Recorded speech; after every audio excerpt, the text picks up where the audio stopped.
का 3 पैरों वाला भक्त। जब भी भगवान शिव के गणों की बात होती है तो उनमें नदी, भृंगी, श्रृंगी इत्यादि का वर्णन आता ही है।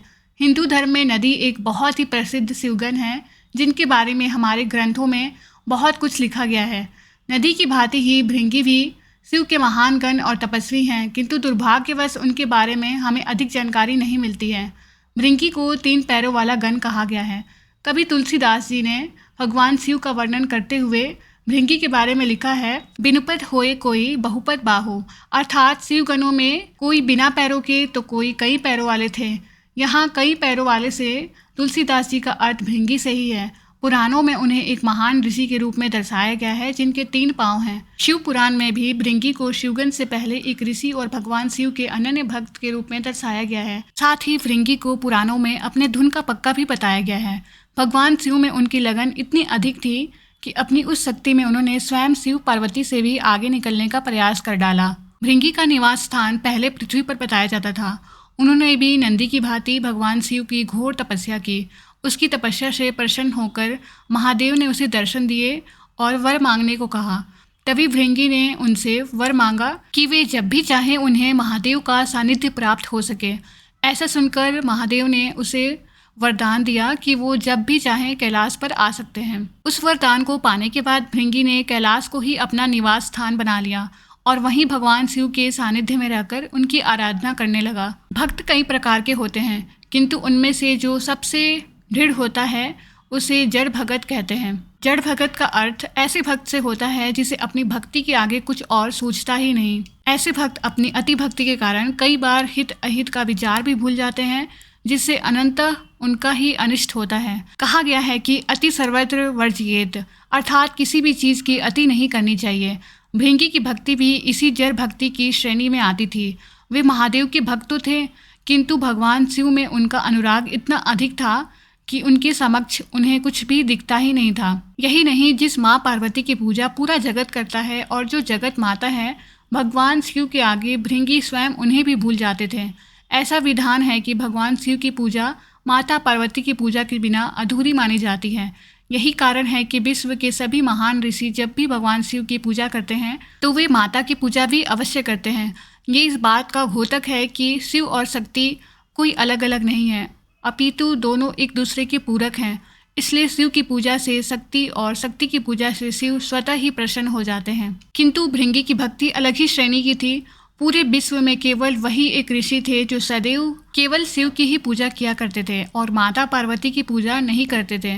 नंदी आदि शिवगणों ने उन्हें कई बार समझाया कि केवल शिव जी की पूजा नहीं करनी चाहिए, किंतु उनकी भक्ति में डूबे भृंगी को ये बात समझ में नहीं आई। स्थिति यहाँ तक पहुँच गई कि एक दिन भृंगी ने स्वयं शिव और शक्ति को अलग करना चाहा। अब ऐसे दुस्साहस का परिणाम तो बुरा होना ही था। परिणाम ये हुआ कि भृंगी को माता पार्वती के श्राप का भाजन बनना पड़ा, किंतु उनका ये श्राप भी विश्व के लिए कल्याणकारी ही सिद्ध हुआ, क्योंकि भृंगी के कारण ही पूरे विश्व को भगवान शिव और माता पार्वती के दुर्लभ अर्धनारीश्वर रूप के दर्शन करने का सौभाग्य प्राप्त हुआ। एक बार भृंगी सदा की भांति महादेव की आराधना करने कैलाश पहुंचे। वहां उन्होंने देखा कि महादेव की बाईं ओर उनकी जांघा पर माता पार्वती विराजमान थी। भगवान शिव समाधि में रत थे, किंतु माता चैतन्य थी।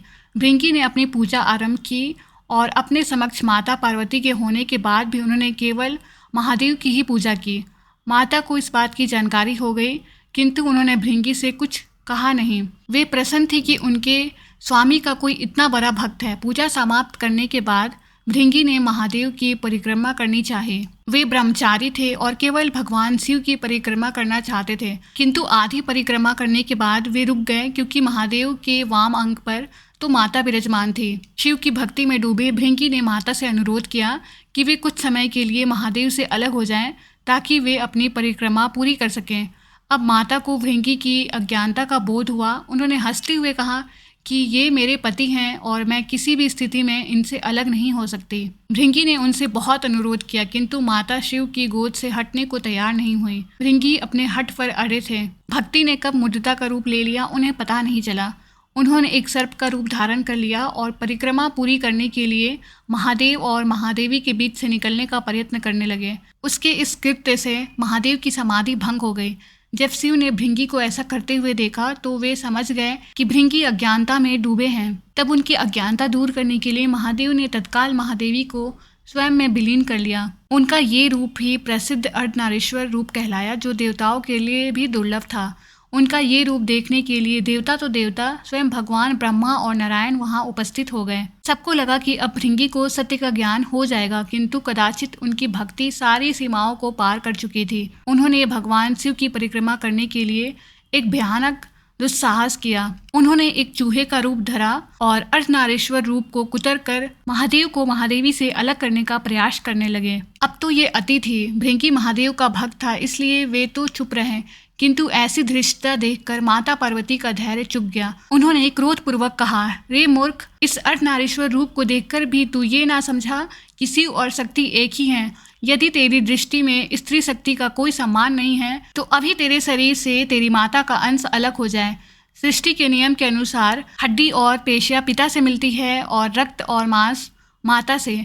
माता पार्वती के श्राप देते ही भृंगी के शरीर से रक्त और मांस अलग हो गया। अब वो केवल हड्डियों और मांसपेशियों का एक ढांचा भर रह गया। मृत्यु उसकी हो नहीं सकती थी, क्योंकि महाकाल के पास काल कैसे आता। अब असहनीय पीड़ा सहते हुए भृंगी को अनंतः ये ज्ञान हुआ कि पुरुष और स्त्री एक दूसरे के पूरक हैं। उसने उसी दयनीय स्थिति में माता पार्वती से क्षमा याचना की, दोनों की पूजा और परिक्रमा की। तब महादेव के अनुरोध पर माता पार्वती अपना श्राप वापस लेने को सज्ज हुई, किंतु धन्य हो भृंगी जिसने माता को ऐसा करने से रोक दिया। उसने कहा कि हे माता, आप कृपया मुझे ऐसा ही रहने दें ताकि मुझे देखकर पूरे विश्व को ये ज्ञान होता रहे कि शिव और शक्ति एक ही हैं और नारी के बिना पुरुष पूर्ण नहीं हो सकता।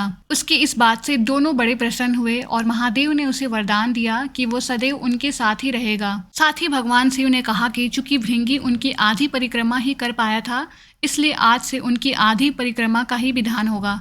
यही कारण है कि महादेव ही केवल ऐसे हैं जिनकी आधी परिक्रमा की जाती है। भृंगी चलने फिरने में समर्थ हो सके, इसलिए भगवान शिव ने उसे तीसरा पैर भी प्रदान किया, जिससे वो अपना भार संभाल कर शिव पार्वती के साथ चलते हैं। भृंगी को तो ऐसा सौभाग्य प्राप्त हुआ जिसके लिए स्वयं देवता भी तरसते हैं। शिव का अर्धनारीश्वर रूप विश्व को ये शिक्षा प्रदान करता है कि पुरुष और स्त्री एक दूसरे के पूरक हैं। शक्ति के बिना तो शिव भी 100 के समान है। अर्धनारीश्वर रूप में माता पार्वती का वाम अंग में होना ये दर्शाता है कि पुरुष और स्त्री में स्त्री सदैव पुरुष से पहले आती है और इसी कारण माता का महत्व पिता से अधिक बताया गया है। तो दोस्तों, ये थे भगवान शिव के 3 पैरों वाले भक्त की कहानी।